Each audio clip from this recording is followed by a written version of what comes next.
Assalamualaikum warahmatullahi wabarakatuh. Alhamdulillah allazi akhrajakum min butuni ummahatikum la ta'lamuna syai'ah wa ja'ala lakumus sam'a wal absara wal af'ida la'allakum tashkurun. Asyhadu an la ilaha illallah wahdahu la syarika la wa asyhadu anna Muhammadan abduhu wa rasuluhu la nabiyya ba'dah. Amma ba'd, faqala Allah Ta'ala fi kitabihil karim. A'udzu billahi minasy syaithanir rajim. Bismillahirrahmanirrahim. Ya ayyuhallazina amanu kutiba alaikumus syiyam kama kutiba alal ladzina min qablikum la'allakum tattaqun. Alhamdulillah wa syukurillah.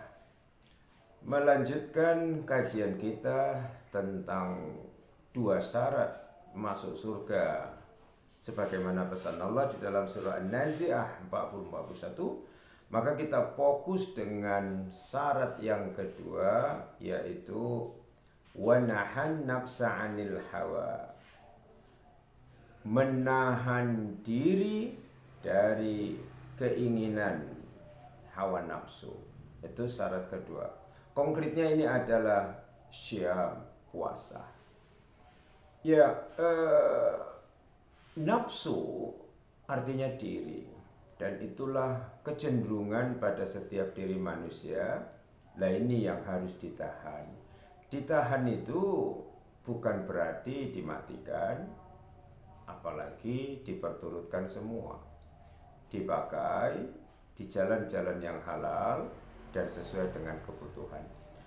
Kenapa nafsu itu harus ditahan? Kajian yang lalu itu di surah Yusuf ayat 53, kecenderungan hawa nafsu yang bersarang pada diri manusia adalah inna nafsa la ammaratun bisu. Sesungguhnya nafsu itu cenderung menyuruh untuk berbuat jahat. Illa ma rahima rabbi, kecuali nafsu yang mendapat rahmat dari Tuhanku. Itu yang disebut dengan nafsul mutmainnah. Mutmainnah dalam artian tentram, damai, sejahtera. Nah, ini yang harus kita capai. Enggak pun harus dalam bentuk amalan puasa, tapi ada bentuk amalan yang akan mengantarkan manusia menuju derajat nafsul mutmainnah. Tidak lain tidak bukan adalah pesan Allah di dalam surah Al-Fajr ayat 27-30 dengan ayat-ayat yang agak pendek. Allah di situ memanggil, Bismillahirrahmanirrahim, ya ayyatuhan nafsul mutmainnah, hai jiwa, diri nafsu yang tenang, tentrem, ya, irji'i ila rabbiki radiyatan mardiyah, kembalilah kepada Tuhanmu dengan mendapatkan ridho dan kepuasan. Fadkhuli fi ibadi, maka masuklah ke dalam golongan hambaku. Wadkhuli jannati, dan masuklah ke dalam surgaku. Apakah mencapai derajat nafsu, kualitas diri yang mutmainnah itu harus melalui puasa? Tidak juga. Allah informasikan amalan yang mampu merasakan dan menggapai nafsu mutmainnah itu tidak lain tidak bukan adalah pesan Allah di dalam surah Ar-Ra'd atau Ar-Ra'dun di ayat yang ke-28.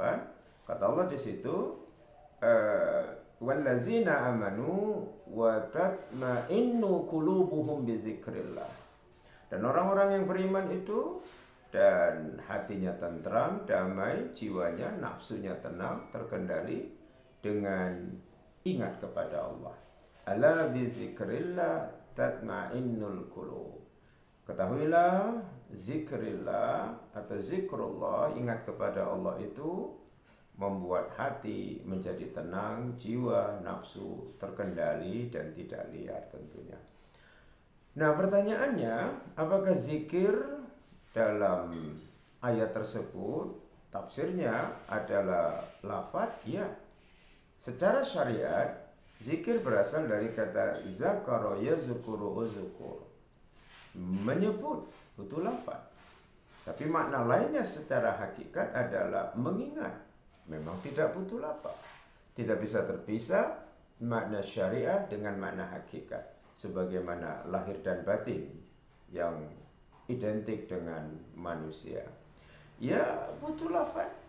Sebagaimana lazimnya subhanallah, alhamdulillah, Allahu akbar, atau kalimat-kalimat thayyibah lainnya, la ilaha illallah, Allah, Allah, dan seterusnya.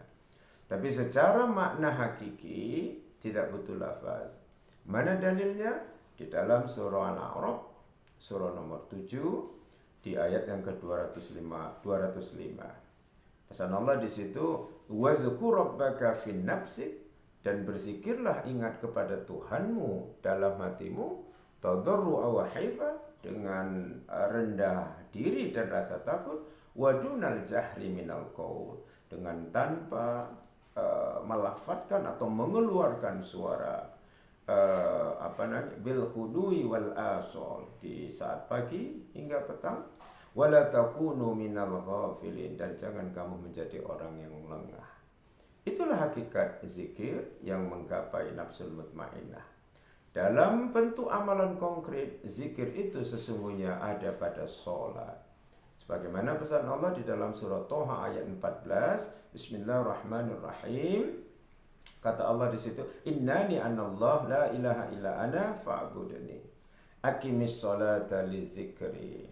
Sungguh aku ini Allah, tidak ada Tuhan selain aku, maka sembah